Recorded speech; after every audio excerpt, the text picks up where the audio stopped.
podcast, Love MMA and Fight fans. This is part 2 of my interview with the amazing Sean Wheelock.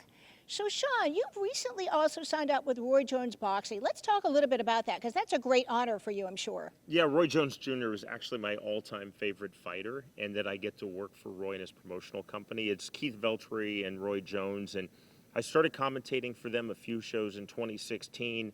They were on CBS Sports Network, BN Sports, and through my connections with Fight Pass, I knew that they were interested in boxing. I played matchmaker. I didn't do the deal. I just said, I have somebody you want to meet to both sides, and a deal was struck. And it was the first boxing on UFC Fight Pass. We've now done the first 2 world title fights, one in June and one just last week in Las Vegas. The first one was in Tokyo, then Las Vegas, so 2 world title fights.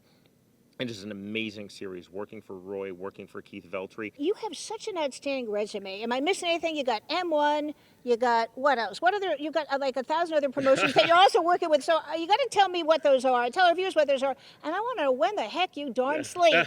I sleep on the road. I actually had a very lovely sleep last night. I sleep on the road. And then when I go home, I lead a quiet life in a Kansas City suburb called Shawnee, where I'm basically just a dad and a husband and a son, and I spend a lot of time with my family. But I do World Lightweight Championship out of Myanmar.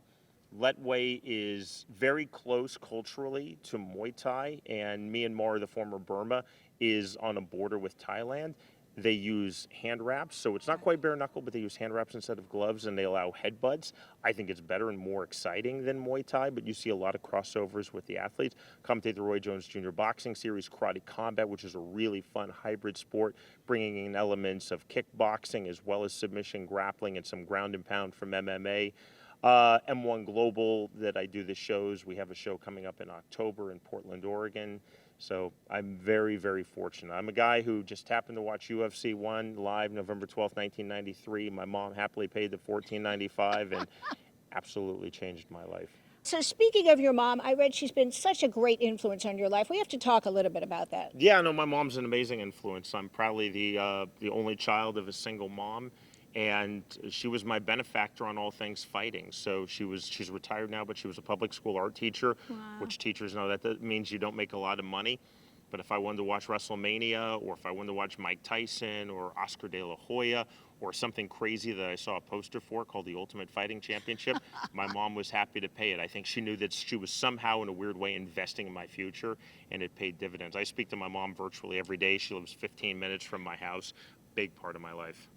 Speaking of UFC 1, Art Davie, what was your first impression of meeting him? Art Davie is, he's actually listed as dad in my phone. My daughters, Ellie and Hadley, who are 14 and 8 respectively, they call him Grandpa Art, and he acts like a grandfather. He sends them birthday gifts, Christmas gifts, he'll talk on the phone. He's the only real grandfather in their life. And he's an amazing person. When he asked me to induct him into the UFC Hall of Fame a year ago, it was one of the biggest honors in my life.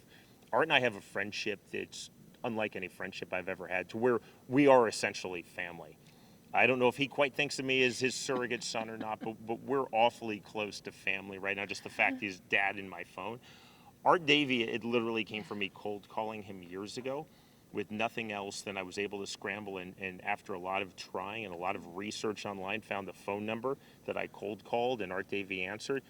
All I wanted to do was just say, thank you so much. I'm a huge MMA fan, and you changed my life. And a friendship was born to a really amazing friendship. We did the book together, Is This Legal?, which came out 5 years ago. It's in pre-production to be a pretty big film right now with a pretty big director, and I can't say more because of NDAs. Okay. But Art Davie doesn't still fully get the credit, even in the UFC Hall of Fame, even with our book.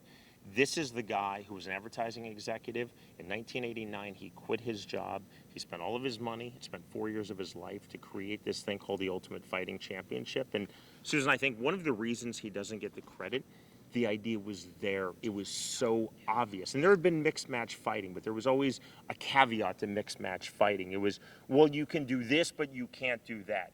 Well, you can punch, but you can't punch with a closed fist. Or, well, you can kick, but you have to kick above the waist. Or you can grapple, but you can only grapple for 30 seconds. Or you can grapple, but you can't choke. Art Davie said, I don't care. Let fighters fight. Whatever you feel that you're good at, do it, and let's see what happens. And again, it was so, looking back now, 25 years perspective, it was so obvious. It was so simple and so obvious, and yet no one was able to do it. And Art Davie says all the time, I'm not the guy who invented MMA. I'm the guy who brought everything together, put it in a blender, and it became MMA. And certainly he is the true creator of the UFC. I'm so glad that the UFC has acknowledged that, enshrining him as the creator, the founder of the UFC, and he absolutely gets his due that way. I just wish more people knew his name.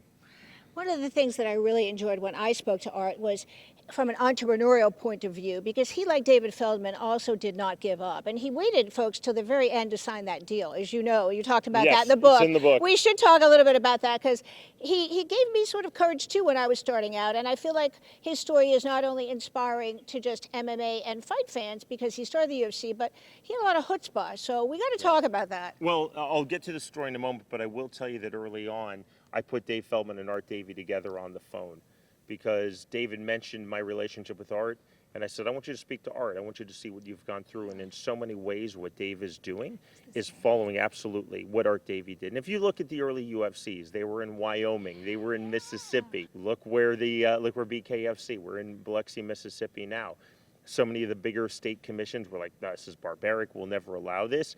And now it's mainstream and it's overtaken in the vast majority of states across the United States and the vast majority of provinces across Canada. MMA shows have overtaken boxing in terms of revenue, in terms of actual shows on the calendar in a year. It's a slow curve, but I wanted to put them together. Now, the story that you're referring to, and we put it in our book, Is This Legal? Art Davie, his deal was that he and Horion Gracie were the owners. And then they sold 10% of the company for $112,500. Mainly it was Gracie's students and a few random friends of Art and Horion. But Art and Horion were the principals. Bob Meyerowitz, who wound up buying the company after UFC 5, was the owner of Semaphore Entertainment Group, the pay-per-view arm. The contracts were never signed. They got to Denver. It was all on good faith. Art came to hours before the show, talked to Bob. The issue came down to who's going to pay the fighter purses. They had worked out a deal that was a 5-year contract. We have it in the book. We actually reproduced it going from 93 to 98. But the holdup was who's going to pay for the fighter purses. Art did, and Horion on their side, which was called WOW Promotions, War of the World, WOW Promotions on the first show. But Art looked at it like Bob being a concert guy, and that's mainly the pay-per-views he did. The fighters are the talent. Bob pays for the talent. That was the holdup. It was literally that game of chicken where they're coming together, and at the last moment, Bob Meyerowitz swerved. Art Davie got his way and was able to successfully do the UFC and go on forward.